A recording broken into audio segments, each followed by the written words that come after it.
E aí, tudo bem? Eu sou o Fábio Polotto, eu trabalho como psicólogo clínico e eu te ajudo a viver melhor. Esse aqui é o meu podcast, um espaço que eu falo a respeito do que eu vivo, o que eu sinto e o que eu sou. Eu espero que esse episódio seja útil e no episódio de hoje eu vou responder algumas perguntas de vocês, da nossa comunidade, perguntas que vocês gostariam de me fazer e para ter minha opinião, como se a gente estivesse conversando no dia a dia. Então eu espero que você realmente aproveite e quem sabe essa não é uma das suas perguntas. E caso você tenha mais perguntas, é claro, você pode me mandar. Beleza? Vamos começar esse papo aqui. Bom, e para me ajudar nesse episódio, o meu amigo Ed vai fazer as perguntas para mim, ele vai representar você aqui nesse papo. Então, se você ouvir uma voz diferente, é ele quem está fazendo esse papel aí de entrevistador, se é que eu posso chamar isso. Mais um amigo que pergunta para um amigo, porque afinal eu não tô aqui, eu não sou o seu psicólogo até que você não pague a sessão. Então, então eu espero que a gente aproveite esse episódio. Vamos lá, e aí, Ed, Vamos beleza? lá. Beleza, mano? Ô, uma satisfação gigantesca estar aqui. Cara, a primeira, com tanto tipo de saúde pra gente cuidar, qual o seu ranking de prioridade pra uma maioria do povo, assim? Bom, excelente pergunta. Quando eu entendo o ser humano, eu penso a respeito de quatro áreas, quatro pilares, quatro saúdes. São elas a saúde física, a saúde mental, a saúde relacional e a saúde espiritual. Como a pergunta, o ouvinte quer saber a respeito do que é prioridade, eu espero que você entenda que esse é um psicólogo que cuida de saúde mental, elegendo e escolhendo a saúde do corpo. Por quê? Porque se eu tenho que ter uma prioridade em cuidar de alguém, a gente começa pelo corpo. Hoje a gente tem a neurociência explicando o quanto um corpo debilitado ele influencia negativamente a mente. A mente, essa estrutura que acontece no corpo, ela depende do corpo para que a pessoa possa trabalhar e melhorar. E aí, quando eu penso o que é cuidar desse corpo, eu não sei se as pessoas têm uma ideia de que nós devemos ser super-homens ou que a gente deva viver como um super-atleta. Não é sobre isso. Mas basicamente, a gente deveria cuidar de três coisas para cuidar do corpo. Primeiro, como a gente se alimenta. Isso é muito importante, porque aquilo que a gente ingere vai responder no nosso corpo, inclusive na saúde mental e, claro, nas outras saúdes. A maneira que a gente se movimenta, ou seja, se não temos uma vida sedentária, se a gente faz exercícios físicos, e a maneira que a gente descansa, a maneira que a gente dorme. Então, o que você come, como você se movimenta e como você dorme vai dizer muito a respeito de como você vai desfrutar de qualquer outra saúde. Veja bem, uma pessoa que fala assim para mim, tá, mas a saúde relacional não é muito importante porque eu tô aqui nessa casa e eu moro com essa pessoa e fico aqui nessa situação terrível que me faz mal. Bom, de fato, pode ser que a sua saúde relacional esteja terrível no momento, mas se o seu corpo apto, é, dormindo bem, se exercitando, comendo bem, e você vai conseguir ter um cérebro, porque o cérebro está no corpo, um cérebro que funciona muito melhor. E eu estou falando aqui em todas as suas instâncias. A sua neuroquímica vai funcionar melhor. Você vai ter distribuição melhor de hormônios e neurotransmissores que vão te ajudar a funcionar melhor para tomar uma decisão diante dessa decisão de ajustar essa saúde relacional. Então, quando eu faço esse apelo a um cuidado do corpo, é, eu percebo, e aqui eu quero falar primeiro, que a gente tem a ciência por si só dizendo que isso é importante, que nós devemos cuidar do nosso corpo. Mas do ponto de vista clínico, o que eu posso te dizer é que os meus pacientes que cuidam do seu corpo de maneira consistente, ou seja, elas têm um estilo de vida saudável, elas respondem melhor à melhora da saúde mental, da saúde relacional e até da saúde espiritual. A taxa de resposta dela é muito mais alta do que uma pessoa que não cuida do seu corpo. E geralmente, os pacientes que têm uma pior qualidade do sono, que estão se alimentando de muitos alimentos ultraprocessados, que são sedentários, essas pessoas respondem ao tratamento de maneira muito mais tardia. Então, eu também acredito porque vivo isso. A minha ideia de saúde, ela passa por esse lugar onde eu me exercito todos os dias e descanso quando necessário, onde eu procuro comer bem e procuro ter um sono adequado. Funcionando assim, é visível que eu funciono melhor. É, o CrossFit ele tem na sua apostila, na sua ideia de saúde, ele faz um esquema de saúde onde ele coloca nessa ponta aqui uma pessoa doente. Aqui ele coloca uma pessoa que está com bem-estar. E aqui na outra ponta ele coloca uma pessoa que tem uma alta performance. Então imagina um ponteiro. A ideia da gente comer bem, se exercitar e dormir bem é passar do bem-estar e chegar aqui nessa alta performance. E aqui não estou falando de você performar, aquela coisa toda. É o outro papo aqui. Não, tô falando de você ter um corpo apto para correr, para pular, para quando você sentir que precisa de uma reação de luta ou fuga, que seja, o seu corpo está apto. E, inclusive, se você passa desse lugar do bem-estar, quando você tem uma queda de rendimento, acontece qualquer coisa na sua vida, esse ponteiro ele não desce na doença direta, ele tem que passar pelo bem-estar primeiro para depois descer aqui na doença. Então essa ideia ela ganhou muito espaço dentro da minha concepção de vida, de novo, porque eu vivo isso e porque percebo nas pessoas que eu atendo que geralmente essas pessoas que passam dessa linha, que têm essa vida ativa, elas de fato elas vivem melhor. Por isso que se fosse para escolher uma saúde, sim, só tem essa para cuidar, vai cuidar do seu corpo, que com certeza depois que você tiver já funcionando bem, performando bem diante da vida através do seu corpo, então eu acredito que você teria espaço para melhorar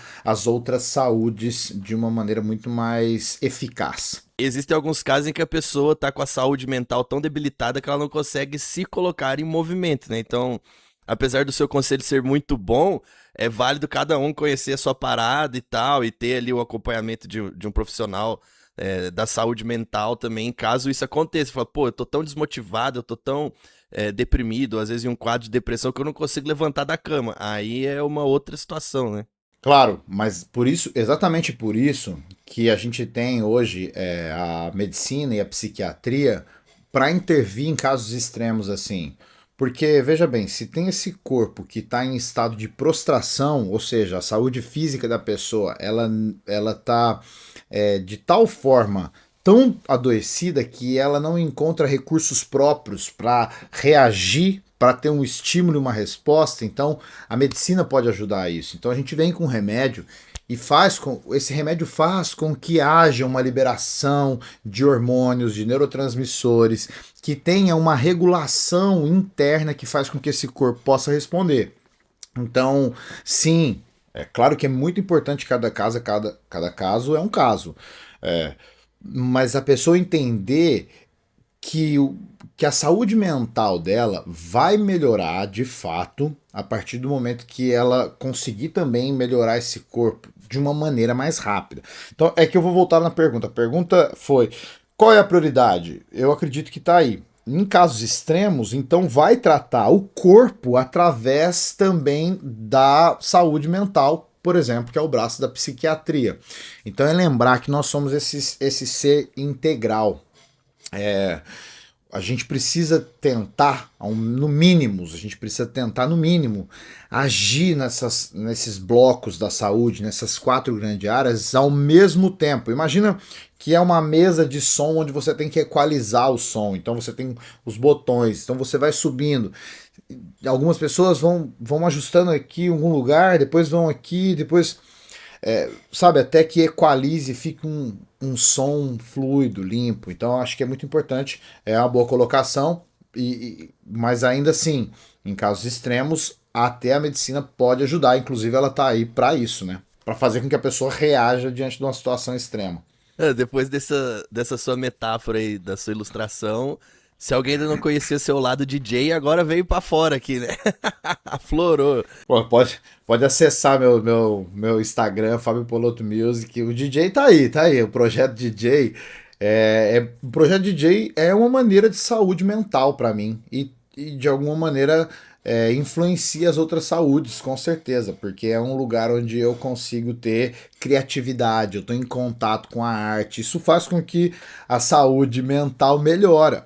E a saúde mental boa me leva a cuidar melhor do meu corpo, que me leva a cuidar melhor das minhas relações, que me leva a cuidar melhor da minha espiritualidade, que me leva a cuidar melhor da minha mente. Você entende que é por isso que eu falo, a música ela tem camadas, ela tem instrumentos que compõem e fazem com que fique harmônico, né? É uma bela analogia com a vida, isso na verdade, né?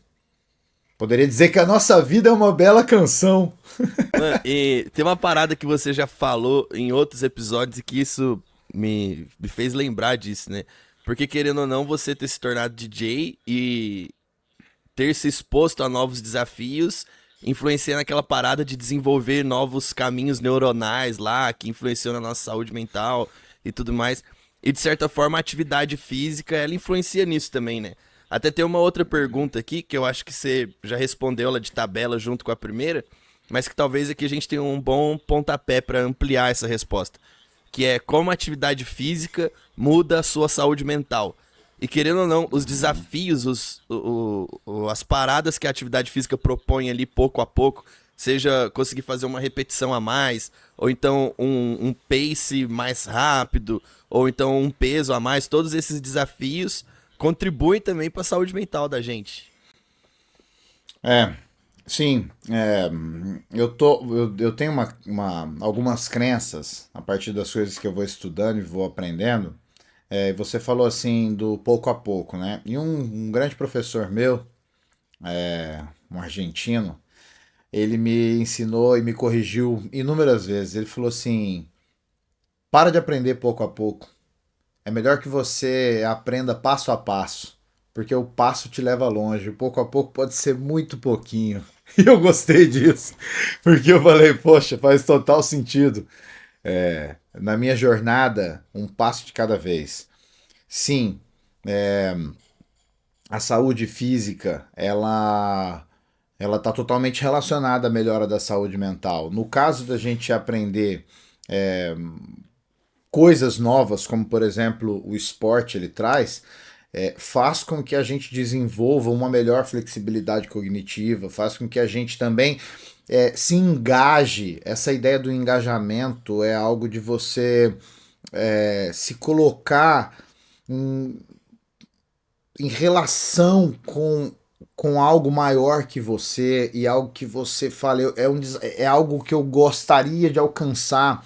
Essa ideia do engajamento, sempre que eu falo do engajamento, eu lembro da psicologia positiva, que ele fala que o engajamento é um dos pilares para ajudar o seu bem-estar.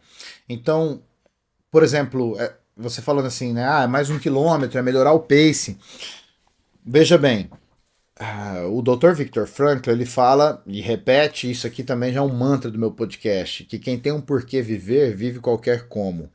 Quando eu trabalho a ideia de propósitos, é justamente aí. Então imagine que uma pessoa está completamente doente, sedentária, se encontra aí num estado depressivo e de repente essa pessoa começa a ir a um psicólogo, esse psicólogo é crossfiteiro, esse psicólogo fala para ela, vamos, você tem que correr, você tem que fazer alguma coisa, e a pessoa começa a se exercitar.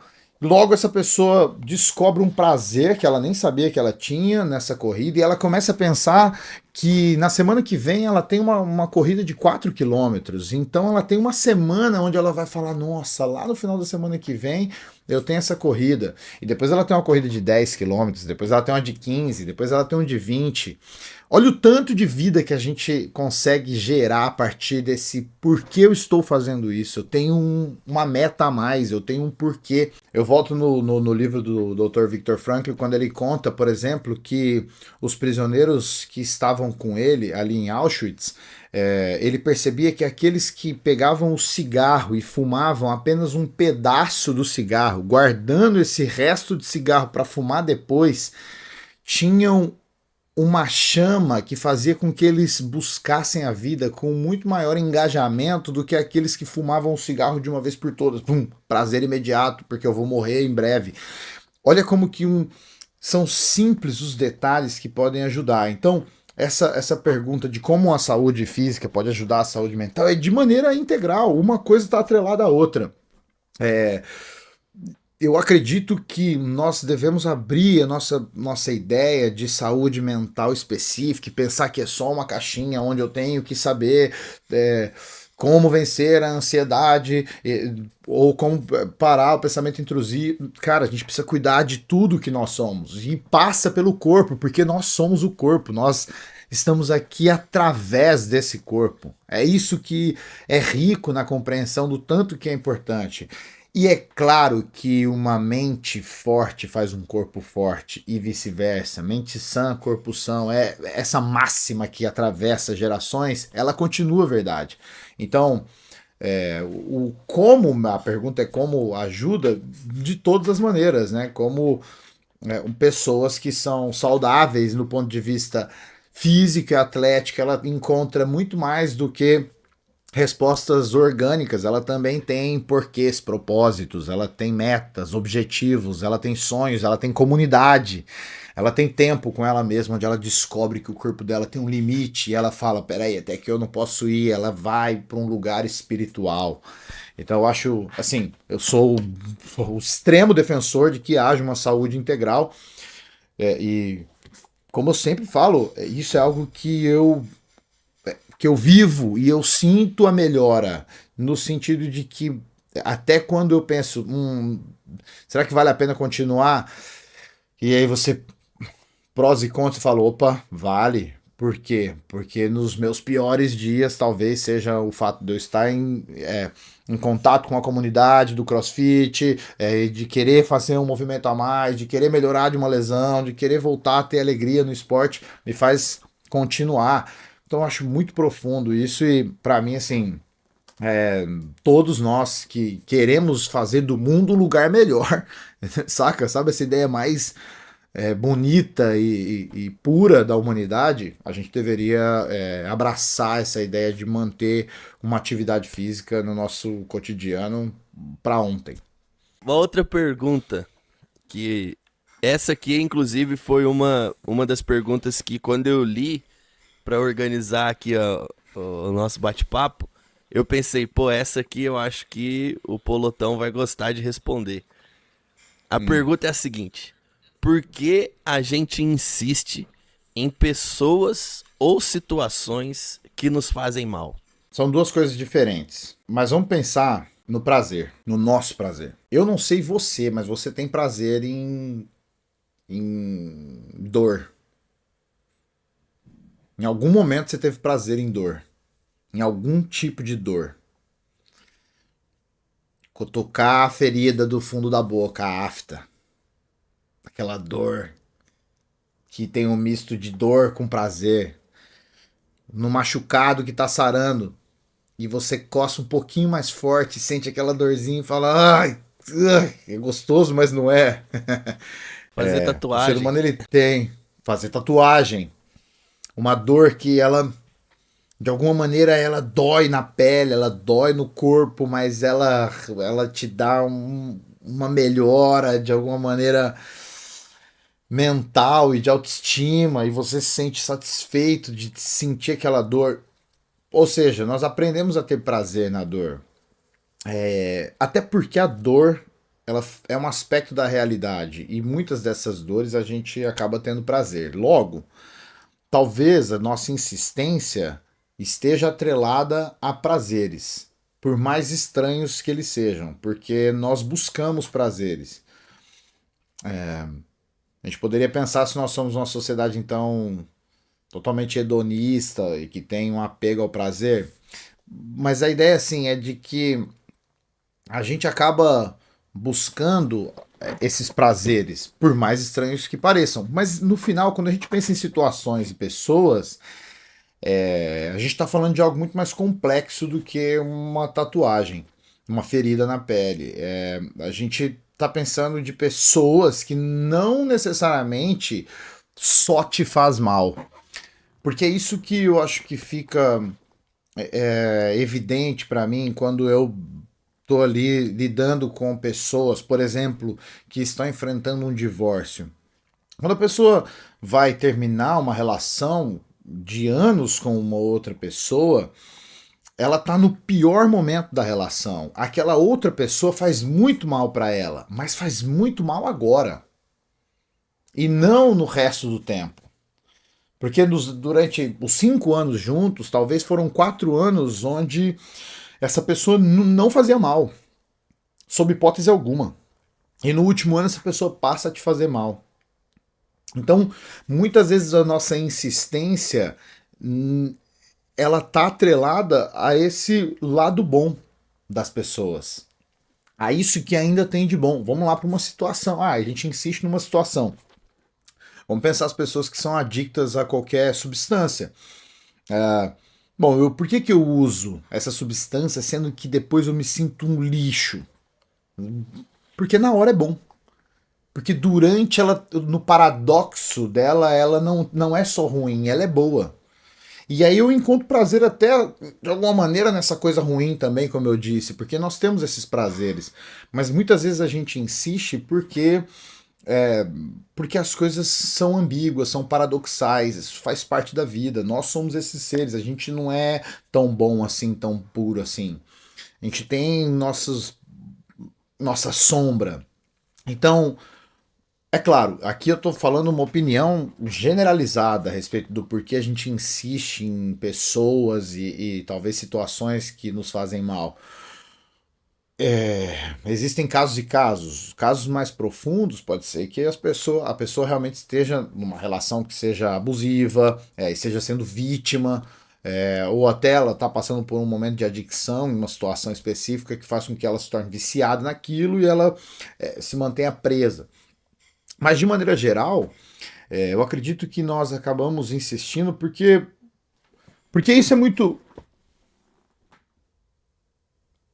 interessante, porque quando eu estou lidando agora, estou pensando na maioria das pessoas que eu atendo em, em relações abusivas, tóxicas, finais de relação, com pessoas que fazem mal, de alguma maneira o ser humano encontra uma esperança dentro dessas relações absurda. Absurda.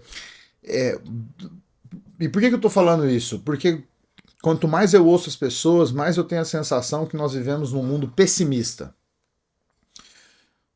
Uma mentalidade pessimista é uma mentalidade que não vê nada de bom nas coisas, ainda que as coisas se mostrem ter o lado bom. Somos uma sociedade pessimista. E a minha ideia de saúde, de maneira geral, isso eu aprendi com o professor Rubem Alves, que nós não devemos ser otimistas. Nós devemos ter esperança. Porque o otimista é aquele que acredita por causa de. E a pessoa que tem esperança acredita apesar de. E essa postura faz total diferença quando a gente insiste em algo. Porque se eu tenho esperança, é que mesmo que não tenha prova nenhuma que a outra pessoa vai melhorar, eu ainda acredito. Apesar da pessoa, apesar de. E a pessoa e as otimistas, elas só acreditam por causa de. Isso aqui eu acredito porque é bom. Eu tô te falando, pode ir, eu sou otimista em relação a isso, é bom, confia. E aí, por isso que a gente é paradoxal até nisso, a gente insiste porque a gente resgata um lugar de esperança que tem no fundo da nossa alma. E de alguma maneira nós seres humanos temos isso dentro de nós, a gente brota uma esperança de que de alguma maneira aquela situação pode melhorar ou aquela pessoa pode melhorar e a gente insiste. E muitas vezes a outra pessoa que tá fazendo mal, num lapso de consciência, sabe que tá fazendo mal, mas também tem uma esperança de que ela possa melhorar por causa da outra pessoa. Isso vira uma salada, meu irmão. É um absurdo, mas do fundo do coração eu gostaria de ter uma resposta que fosse uma chave assim, cara, por causa disso daqui, desliga esse botão, off. Pronto, se afasta aí dessa pessoa que tá te fazendo mal, se afasta aí dessa situação. Mas não é bem assim, porque tem tantas coisas por trás, e é por isso que quando a gente vai para o trabalho clínico na terapia, a gente tem que entender a história. O que está por trás dessa situação toda? Por que você chegou a esse ponto? Quantos laços existem que te colocam no meio dessa situação? Pergunta excelente de uma resposta que daria um livro. Eu peço desculpa se eu fui muito superficial, mas passa por aí a minha compreensão. Mano, acho que você pode ficar tranquilo quanto a ter sido superficial, porque até o comentário que eu tava pensando em fazer era: mano do céu, você deu uma resposta que eu jamais pensaria, tá ligado? Essa resposta já fez valer tá aqui, tá ligado? Pô, você explorou um bagulho que não passaria na minha mente nunca. Teve bom demais, mano. Sim. Só, Bom, boa pergunta. até foi muito doido, porque essa sua resposta, ela ramificou algumas questões aqui. Uma dessas ramificações já é uma outra pergunta que tá aqui. Mas antes, vou pincelar aqui uma outra questão. O fator ego. Não me afasto da pessoa, porque, pô, não é possível que eu me esforcei até aqui pra dar errado. Tá ligado? O que você acha dessa parada, assim, mano? O ego, você diz essa questão do orgulho, né? Exatamente. Tipo, pô, eu não me afasto daquela pessoa, mano, porque, não, eu me esforcei demais, vai dar certo. Tá ligado? Ó, então, veja bem que interessante essa sua pergunta, né? Você acredita que uma pessoa que se coloca diante de uma situação que ela tá lutando com unhas e dentes e ela fala, eu não vou desistir dessa situação, eu vou até o final. Você não acha isso bonito? Não é bom? Não é bom que a gente tenha isso? É bom pra caramba. E Perseverança. querendo ou não, é um prazer na dor, né? É tipo aquela pessoa que tá lá trampando e falou assim, mano, nossa, eu tô aqui no corre, mas a hora que eu chegar em casa eu vou ter aquela jantinha boa, tá ligado? Pô, vou tomar um bagulho que eu gosto, vou ali assistir minha série e tal. E aí deixa o processo mais suportável, né? É a mesma parada, você fala assim, mano, hoje é dolorido e tal, não sei o quê, mas quando chegar vai ser maravilhoso. E às vezes a romantização do sofrimento sabota, né? Então, mas é nesse lugar que eu citei ali anteriormente que nós encontramos esforços que não nos são cotidianos e nem aparece normalmente da sociedade. Então a gente tem pessoas que são extremamente relapsas com N coisas da sua vida, mas são extremamente perseverantes diante de uma situação que faz mal. De novo, pode tem toda uma história que pode fazer com que ela fique aí nesse lugar do ego que você chama, esse ego orgulhoso. Mas eu não vejo isso também como uma qualidade má, no sentido de que as pessoas que fazem isso por causa do ego, disso ser errado, até porque o que é certo e errado? Meu Deus, isso é tão complexo. Mas eu fico pensando o seguinte, se a gente pegasse a qualidade dessa pessoa, com esse ego, com esse orgulho, que fala assim, já cheguei até aqui, então vou fazer acontecer, pegasse essa mesma determinação e colocasse ela diante de um caminho oposto, que fizesse muito bem para ela, ou numa relação que fizesse muito bem para ela, nós aplaudiríamos essa pessoa, diríamos, meu, você é incrível. Você é incrível, porque você insiste, o seu ego te mantém até o final nessa outra situação. Parabéns, nós vamos premiar e colocar a medalha de ouro.